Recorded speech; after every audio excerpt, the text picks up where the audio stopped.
Você já parou para pensar que talvez o maior ladrão do seu tempo hoje esteja no seu bolso? E que, pior ainda, você escolhe abrir esse ladrão todos os dias? Muita gente acredita que não é viciada em redes sociais, mas basta uma notificação acender, e lá está ela, desbloqueando o celular no piloto automático. Não é só falta de disciplina. Isso é um padrão cerebral. E o mais perigoso, a maioria nem percebe que está presa. Enquanto você assiste vídeos, rola o feed ou responde comentários, seu cérebro está sendo moldado. A neurociência já mostrou que o uso repetitivo das redes reprograma conexões mentais, altera sua percepção de tempo e drena sua capacidade de foco. E o mais curioso é que, mesmo percebendo os efeitos negativos, você continua, como se algo maior te puxasse de volta. E sabe por quê? Porque esse algo maior existe. E entender isso pode ser a virada que você estava esperando. Neste vídeo, você não vai ouvir frases motivacionais vazias. Aqui, a gente vai direto ao ponto. Você vai entender o que está por trás do seu comportamento, como o vício digital funciona na estrutura do cérebro,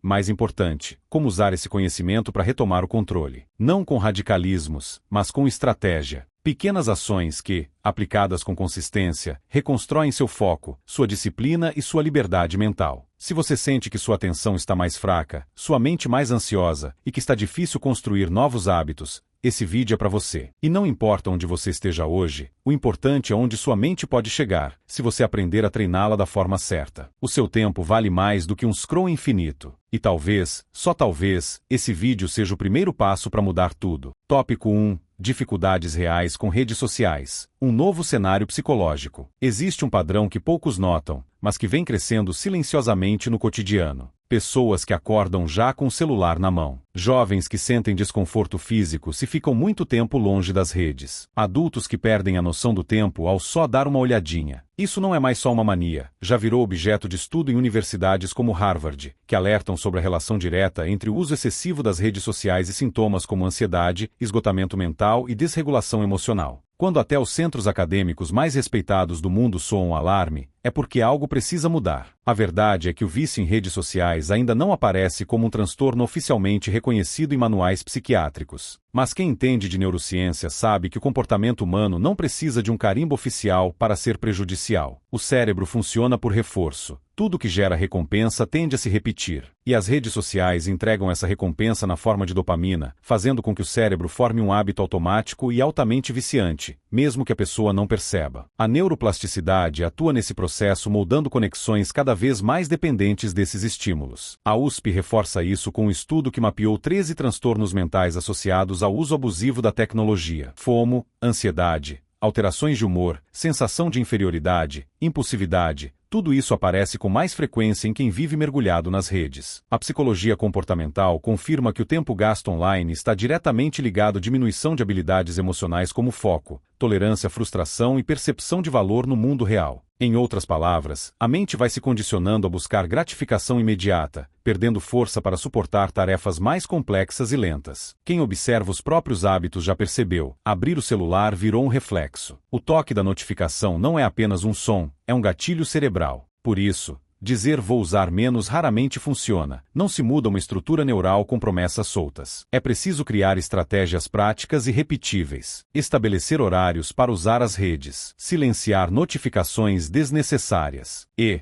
principalmente, substituir esse tempo por ações que estimulem outros circuitos cerebrais. A leitura de livros, como O Cérebro Autista de Temple Grandin ou O Cérebro e a Inteligência Emocional de Daniel Goleman, são ótimos começos. Muita gente acha que falta tempo, mas, na verdade, o tempo está sendo consumido por um uso inconsciente e desestruturado. As redes sociais foram desenhadas para isso, para capturar a atenção. Harvard deixou claro: os jovens que mais usam redes têm maior propensão à comparação social e declínio da autoestima. Isso gera um ciclo silencioso de frustração, perda de produtividade e dificuldade em se concentrar em objetivos de longo prazo. E é aí que está o perigo. A perda de tempo é visível, mas a perda de direção passa despercebida. Esse cenário mostra que não estamos lidando apenas com distração, mas com um comportamento condicionado que altera a forma como o cérebro reage ao mundo. A questão agora é entender por quê, mesmo com tantos indícios e sinais, ainda não tratamos isso com a seriedade que merece. Será porque o termo vício em redes sociais ainda não é oficial? Ou porque, de certa forma, nos acomodamos dentro dessa rotina digital. Tópico 2. Quando o vício ainda não tem nome, mas já tem sintomas. Curioso como algo pode não ter um nome oficial, mas já deixar marcas profundas na vida de milhões. É exatamente isso que acontece com o chamado vício em redes sociais. Apesar de ainda não constar nos manuais diagnósticos,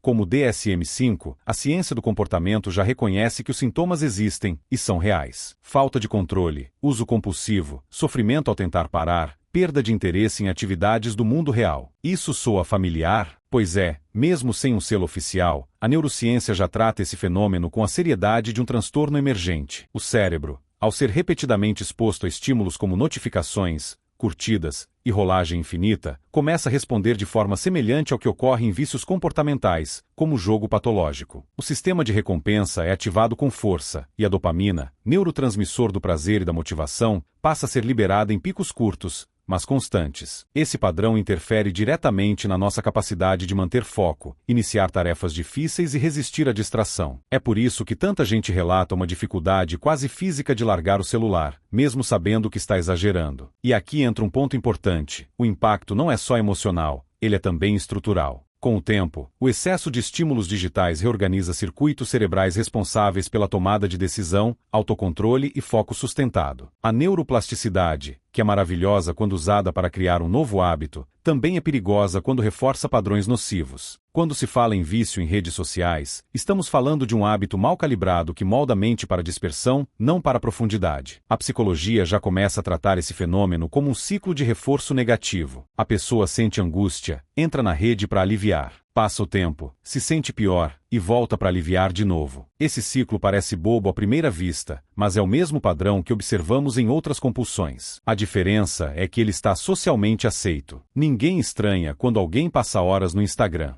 Pelo contrário, muitas vezes isso é até incentivado. Mas se fosse um comportamento com álcool ou apostas, o alarme já teria soado há muito tempo. A própria Universidade de São Paulo, USP, já sinalizou os impactos mentais disso. Em seu estudo sobre o uso abusivo da tecnologia, foram mapeados sintomas como ansiedade, impulsividade, depressão leve, sensação de inadequação e outros 13 padrões disfuncionais. O problema é que, como o uso excessivo ainda não é um diagnóstico formal, as pessoas tendem a subestimar seus efeitos. É como se o sofrimento só valesse quando vem com um laudo médico. E isso é perigoso, porque deslegitima o sofrimento de quem sente, mas não sabe nomear. Quando a ciência diz que o vício em redes sociais ainda não é oficial, isso não significa que ele seja menos real. Pelo contrário, muitos dos padrões que já se manifestam em massa são os mesmos encontrados em vícios estudados há décadas. A única diferença é que este vício é sorrateiro, ele entra pelas brechas da rotina, disfarçado de lazer. Mas será que é mesmo só lazer? Ou estamos diante de algo que já transformou profundamente a forma como lidamos com nosso tempo, foco e sentido de presença? Tópico 3. Redes sociais e jogos de azar. A semelhança que ninguém quer enxergar.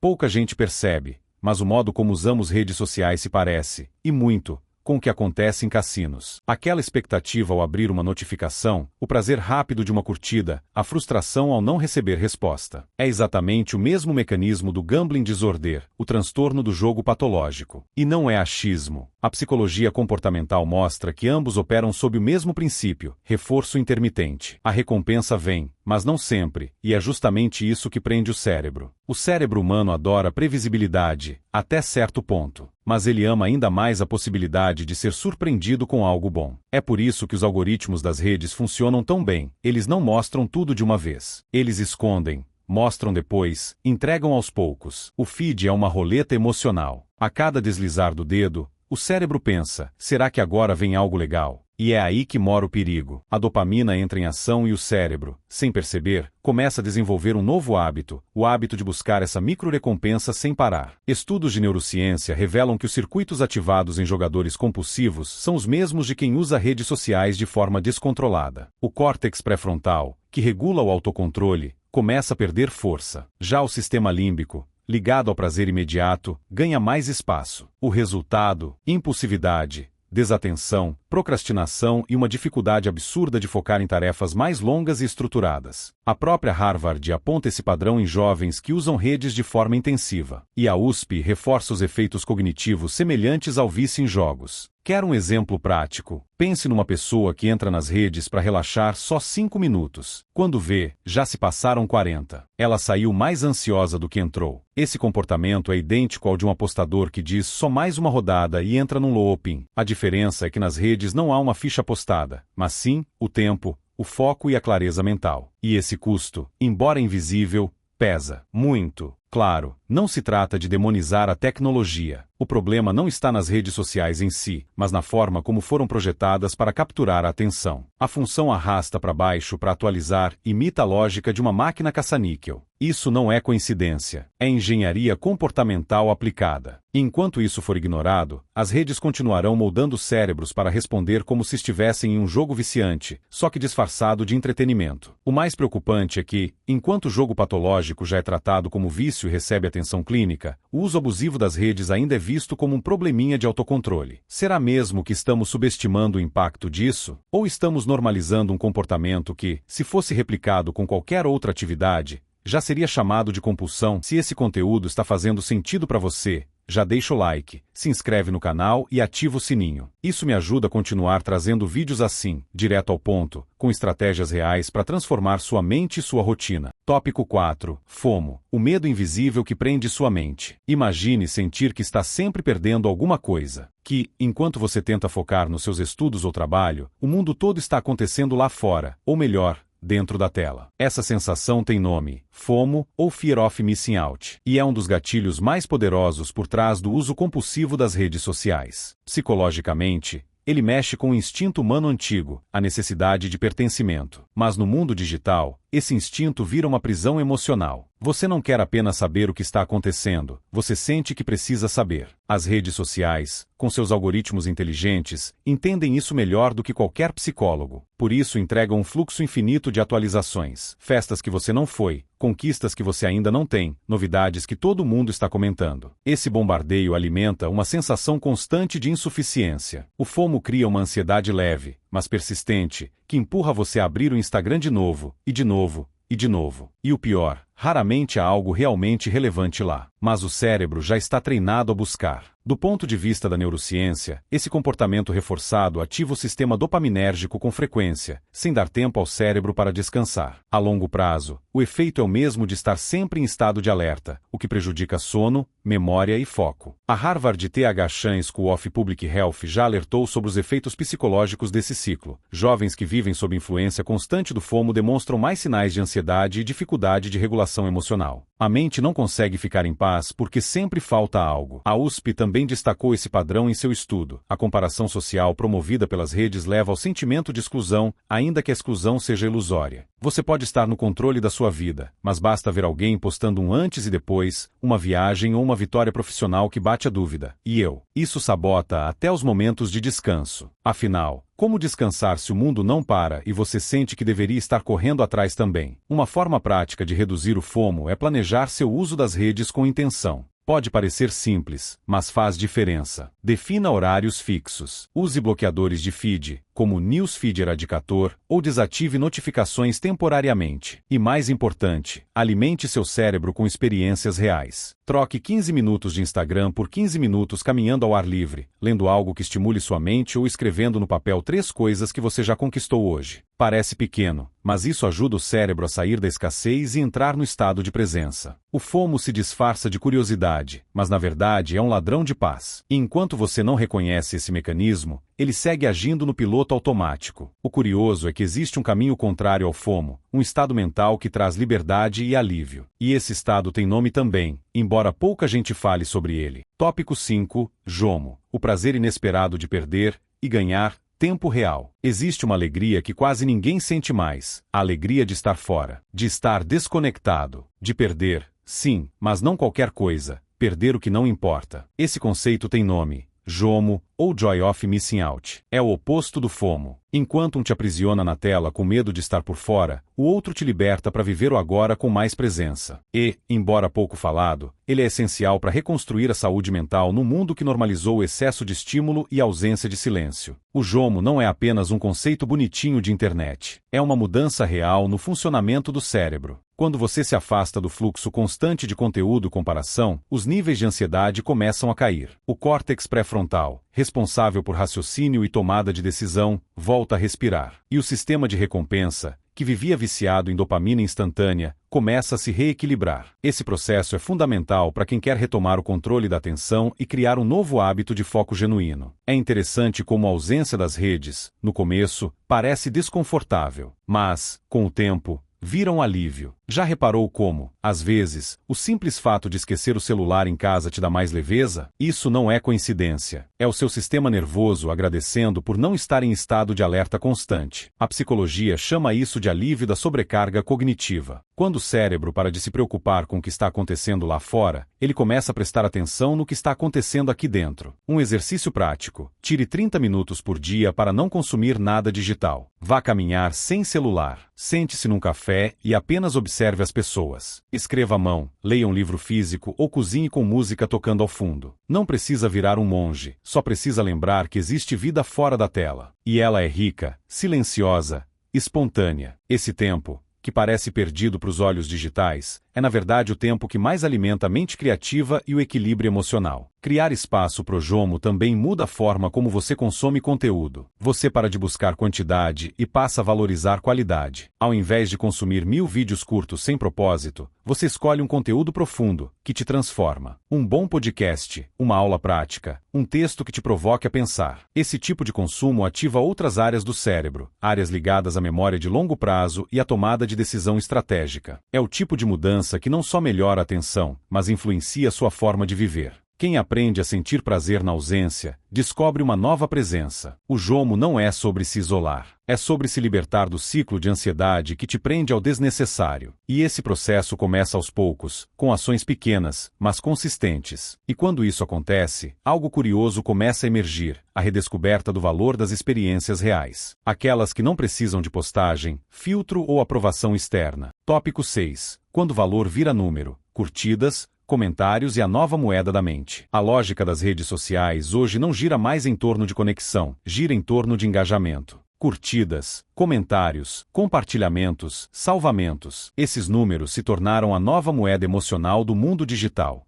Quanto mais você tem, mais relevante você parece. O problema é que essa economia da atenção não é só externa. Ela começa a moldar o cérebro por dentro. A mente passa a buscar aprovação no algoritmo, não em valores reais. E é aí que surge o vício psicológico por validação social. Essa busca constante por reação não acontece por acaso. As plataformas são programadas para premiar o conteúdo que gera mais engajamento, mesmo que seja raso, polêmico ou exagerado. E como resultado, a mente do usuário vai sendo treinada a pensar rápido, consumir superficialmente e reagir mais do que refletir. O cérebro, que é plástico, se adapta a esse tipo de estímulo. E com o tempo, perde o hábito de sustentar atenção profunda, de processar ideias complexas e de absorver conhecimento real. Talvez você já tenha sentido isso. Tenta ler um texto um pouco mais denso e logo se sente cansado. Mas consegue assistir 5 vídeos curtos sem esforço. Isso não é só hábito, é neuroplasticidade mal direcionada. O cérebro acostumado a estímulo rápido perde resistência cognitiva. E esse processo é reforçado toda vez que se consome conteúdo que só estimula o raso. O engajamento, nesse caso, é uma recompensa ilusória. Parece que você está se conectando com o mundo, mas está apenas reforçando um ciclo de distração. Outro efeito sutil,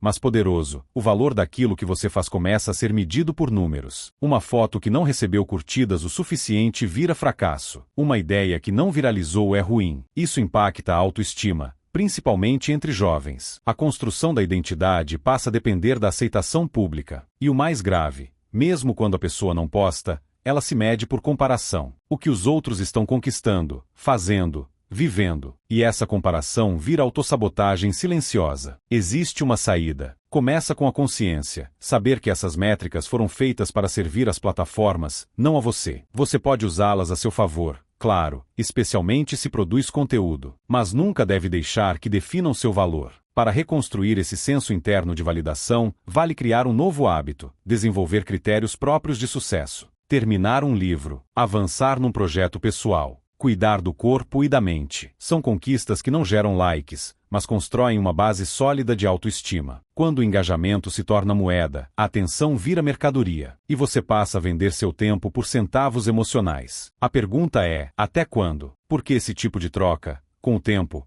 cobra juros altos, em forma de cansaço mental, comparação tóxica e vazio existencial. E tudo isso acontece enquanto você acha que está apenas passando o tempo. Mas será que é só isso mesmo? Ou existe um impacto mais profundo acontecendo, bem debaixo da superfície? Tópico 7. O tempo que some, a mente que falha, o impacto invisível das redes. Você já passou horas nas redes sociais, e quando se deu conta, não sabia dizer o que viu? Essa sensação de tempo evaporando é mais comum do que parece. Mas o mais preocupante não é só a perda das horas, é a perda da consciência. O uso excessivo das redes altera, de forma real, a percepção do tempo. A mente entra em estado de fluxo distraído, um modo onde o cérebro está ativo, mas não presente. E isso tem efeitos diretos na memória, no foco e na produtividade. O tempo não é só perdido, ele é roubado daquilo que poderia ser construído. Do ponto de vista neurocientífico, esse comportamento provoca uma sobrecarga no sistema atencional. Cada estímulo rápido exige uma microdecisão: ver ou ignorar, curtir ou passar, responder ou não. Isso pode parecer banal, mas essas microdecisões drenam recursos cognitivos preciosos. Com o tempo, o cérebro começa a apresentar fadiga executiva, dificuldade de focar, lembrar o que estava fazendo ou até mesmo iniciar tarefas simples. É como se a mente estivesse sempre pulando de aba em aba, sem conseguir fechar nenhuma. Além disso, o consumo constante de informações curtas e fragmentadas dificulta o desenvolvimento do raciocínio profundo. Quando tudo é resumido em 15 segundos, o cérebro perde a prática de sustentar a atenção prolongada. Isso afeta diretamente a capacidade de leitura, de escrita, de reflexão crítica. A psicologia chama isso de degradação atencional. A pessoa sente que está mais impaciente, mais ansiosa e menos produtiva, mas não percebe que a causa está no tipo de conteúdo que consome e na forma como consome. É comum ver alguém dizendo que está sem tempo, mas depois passando 3 horas seguidas no TikTok ou no Instagram. O problema aqui não é o entretenimento em si, mas a falta de consciência do que está sendo trocado. Tempo que poderia ser usado para estudar, descansar de verdade, se exercitar, criar algo novo, ou simplesmente pensar. A longo prazo, essa troca constante vai minando a energia mental. E o pior, por não ser percebida de imediato, vai se acumulando silenciosamente. Quer mudar isso? Um bom começo é começar a medir, de verdade, quanto tempo você passa nas redes. Ferramentas como o Digital Wellbeing no Android ou tempo de uso no iPhone mostram dados concretos. A partir disso, é possível estabelecer metas realistas, reduzir 30 minutos por dia, por exemplo, e usar esse tempo para estimular a mente com atividades mais densas. Pode ser estudar um capítulo de um livro, revisar conteúdos importantes ou até aprender algo novo que estimule a neuroplasticidade, como tocar um instrumento ou praticar meditação guiada. O tempo é o recurso mais precioso que temos, e também o mais fácil de desperdiçar. E quando se percebe que o uso das redes não está apenas ocupando o tempo, mas reprogramando o cérebro para funcionar em ciclos curtos e dispersos, fica mais claro por que tanto se sentem cansados, improdutivos e mentalmente bagunçados. E diante disso, surge uma pergunta incômoda: o quanto da sua energia mental você está deixando escorrer pelo feed? Se você quiser um passo a passo mais completo,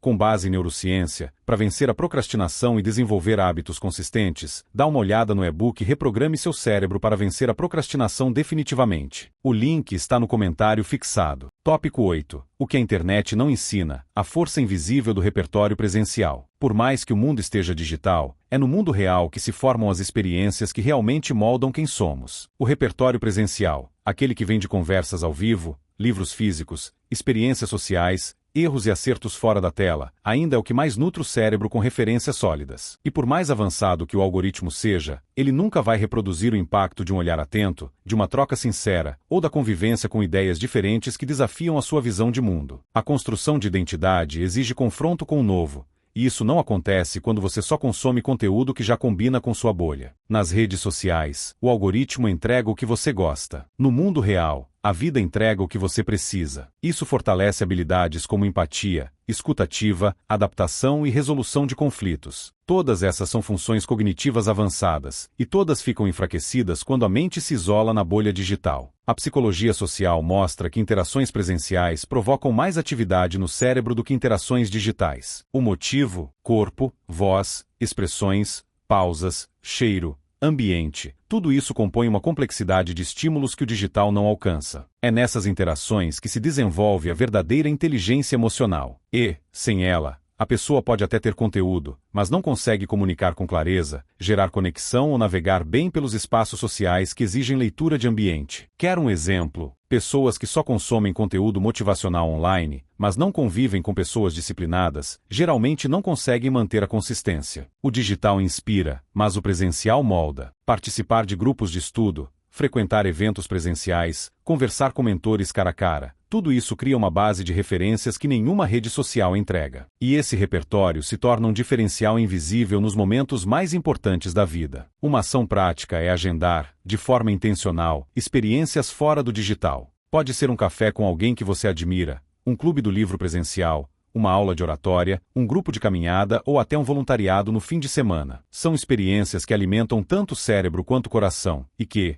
aos poucos, reorganizam a hierarquia do que realmente importa. Porque não basta absorver conhecimento, é preciso sentir, viver, aplicar e compartilhar. E sabe o que acontece quando você começa a se conectar mais com a vida fora da tela? O conteúdo que você consome começa a fazer mais sentido. As dúvidas ficam mais objetivas, as perguntas mais estratégicas e as respostas mais úteis. Porque o mundo real fornece contexto, e é o contexto que transforma conhecimento em sabedoria. Mas será que estamos usando as redes como ferramenta ou já viramos dependentes delas, tentando resolver o real com o virtual? Tópico 9. Vida híbrida, onde termina o personagem e começa você. No meio de tanto conteúdo, performance e algoritmos, uma coisa ficou confusa. Onde está a sua autenticidade? Muita gente hoje vive numa espécie de teatro digital. No Instagram é fitness, no TikTok é engraçado, no Twitter é profundo, mas, fora das telas, é vazio. Essa desconexão entre o eu virtual e o eu real cobra um preço alto. A mente entra em conflito, tentando sustentar uma imagem que não corresponde à verdade. E esse tipo de conflito psicológico desgasta mais do que parece. É como viver sempre interpretando, sem descanso. O problema não é usar as redes, é depender delas para se sentir alguém. E isso se intensificou com a ideia de que todo mundo precisa ser uma marca. Você não pode mais só viver, tem que registrar, legendar, reagir. Mas quem vive assim corre o risco de se afastar do que realmente sente. A psicologia chama isso de dissonância identitária. A pessoa começa a viver mais pela validação externa do que pela conexão interna. E, com o tempo, isso cria um vazio que nem as curtidas mais explosivas conseguem preencher. Uma solução está na construção de uma vida híbrida, onde o digital serve a sua verdade, não a substitui. Isso significa usar as redes de forma estratégica, como ferramenta, e não como refúgio. Compartilhar o que é real, consumir o que te expande, silenciar o que só te distrai. É uma nova forma de pensar o uso da tecnologia, não como palco, mas como ponte. Uma ponte entre você e o que te aproxima de quem você quer se tornar, e não uma vitrine onde você tenta provar algo para os outros. A autenticidade não nasce de frases prontas nem de vídeos motivacionais. Ela nasce da clareza, saber o que você acredita, ter coragem de dizer isso não é para mim. Ter discernimento para escolher o que consome, e principalmente, manter sua essência intacta mesmo quando ninguém está assistindo. Porque é nesse momento que se constrói o verdadeiro caráter. A rede social pode até ser uma ferramenta de aprendizado, mas a vida continua sendo o principal laboratório. Se você quer usar o digital ao seu favor, comece se perguntando: o que estou consumindo está me levando para mais perto ou mais longe de quem eu quero ser? Está me estimulando a crescer ou apenas me entretendo? A resposta não precisa ser perfeita, mas precisa ser honesta. Só assim é possível desenvolver um novo hábito, o de usar a tecnologia com consciência, sem deixar que ela molde sua identidade no piloto automático. No fim das contas, não se trata de largar o digital, mas de dominar seu uso. Porque viver hoje sem redes é difícil, mas viver dependente delas é ainda mais limitante. E o equilíbrio começa no momento em que você decide: minha presença vale mais do que minha aparência. Mas será que estamos realmente preparados para usar as redes como ferramenta de transformação, ou ainda estamos presos num ciclo de distração disfarçada de conexão? Tópico 10. A virada começa na mente. Usar, não ser usado. Chega uma hora em que a pessoa percebe: não dá mais para continuar vivendo no automático. As redes sociais, embora tenham potencial para ensinar, conectar e inspirar, também tem o poder de engolir nosso tempo, moldar nossos pensamentos e desviar a gente dos próprios objetivos. A transformação começa quando a consciência entra em cena. Quando você decide, de forma intencional, criar um novo hábito, não de abandonar tudo, mas de retomar o controle, de entender que o digital é uma ferramenta e que o seu cérebro é muito mais poderoso do que qualquer algoritmo. A neuroplasticidade mostra que o cérebro está em constante remodelação. Cada escolha diária, o que você consome, como você reage, com quem você interage, tudo isso está literalmente moldando suas conexões cerebrais. Isso significa que você não está preso a um padrão. Mesmo que hoje sua atenção esteja fragmentada, seu foco fraco e sua rotina dominada pelas redes, é possível reprogramar. O segredo não está em grandes viradas, mas em ajustes consistentes. Um passo de cada vez, com consciência e propósito. Muitas vezes, a chave está em aprender a construir essas mudanças com método. Por isso, vale buscar conteúdos que te ajudem a fazer essa virada com clareza e estrutura. Um exemplo prático é o e-book Reprograme Seu Cérebro para Vencer a Procrastinação Definitivamente. Ele ensina como usar os princípios da neurociência e da psicologia para transformar sua mente e criar novos hábitos, com foco, leveza e disciplina. Não é mágica, é ciência aplicada. E pode ser um passo importante para quem quer sair do ciclo da distração e começar a agir com intenção. O link para conhecer melhor está no comentário fixado do vídeo. Mas seja qual for o caminho que você escolher, o ponto de partida é sempre o mesmo: assumir a responsabilidade. A mente não muda sozinha. O hábito não se transforma no escuro. A decisão precisa partir de você. E o momento ideal para isso não é semana que vem, nem depois de terminar todos os vídeos salvos. É agora. Enquanto você ainda sente que há algo em jogo, sua atenção, seu tempo, sua vida. Você não precisa se desconectar completamente do mundo digital. Só precisa se reconectar com o que realmente importa. E essa reconexão começa quando você percebe que o verdadeiro valor não está no que você posta, mas no que você constrói, longe das câmeras. Afinal, a rede social pode até mostrar sua imagem, mas é fora dela que você escreve sua história. E essa história ainda pode mudar, se você quiser. Agora me diz, depois de tudo isso, você vai continuar entregando seu tempo para as redes sociais, ou vai começar a usar sua atenção com inteligência? Porque o que você faz com sua mente hoje determina o tipo de vida que você vai ter amanhã. E talvez essa seja a pergunta mais importante agora. Você está no controle ou está sendo controlado? Quantas metas você já adiou porque se perdeu entre vídeos curtos? Quantas ideias você teve e não colocou em prática porque seu foco escorregou entre notificações? Isso não é só sobre tecnologia, é sobre você. E se você chegou até aqui, é porque já entendeu que algo precisa mudar. A boa notícia é, mudar é possível. E começa com um novo hábito, com uma nova decisão, com um novo treino mental. Aliás, se você quer ajuda prática para transformar isso em ação real, dá uma olhada no e-book Reprograme Seu Cérebro para Vencer a Procrastinação Definitivamente. Ele mostra como reprogramar sua mente usando neurociência, passo a passo, para criar novos hábitos, vencer a autossabotagem e focar no que realmente importa. O link para conhecer está no comentário fixado aqui do vídeo. Agora me conta, qual hábito você sente que mais precisa mudar? O que você vai fazer, a partir de hoje, para recuperar seu tempo e sua atenção? Comenta aqui embaixo, eu leio tudo. E claro, se esse conteúdo te ajudou de alguma forma, deixa o seu like, se inscreve no canal Neuropsico e ativa as notificações. Assim você recebe um aviso sempre que um novo vídeo for postado. Aqui a gente fala de cérebro, de comportamento, de foco, mas sem enrolação. Vamos juntos transformar pensamento em ação.